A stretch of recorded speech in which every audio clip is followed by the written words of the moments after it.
रोजा रोजा साबायखर बावहरनाय थाबाय रायजो राजा बिथांमोननिसिम बिथांमोना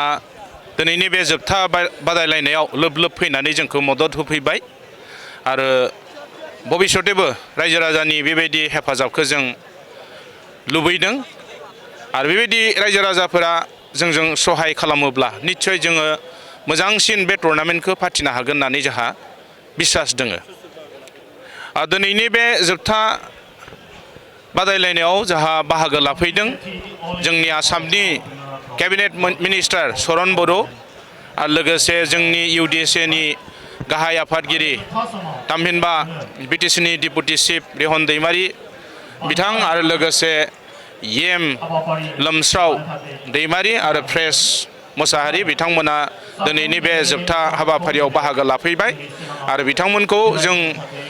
बानजाय आफादनि जानानै रोजा रोजा साबायखर बावदों मानोना बिथांमोननि बेयाव नुजाथिफैनाया जोंनि एसोसिएशननि थाखाय मोनसे इन्सपिरेशनेल जादों आरो जों भबिष्यते बेबायदि मदद मोनगोन होननानै मिजिंथिनानै दिनैनि बे हाबाफारियाव नुजाथिफैनो हानाय साफ्रोम रायजो राजाजों लोगोसे मोन्नैबो हान्जानि गेलेग्रा बे बारहुंखा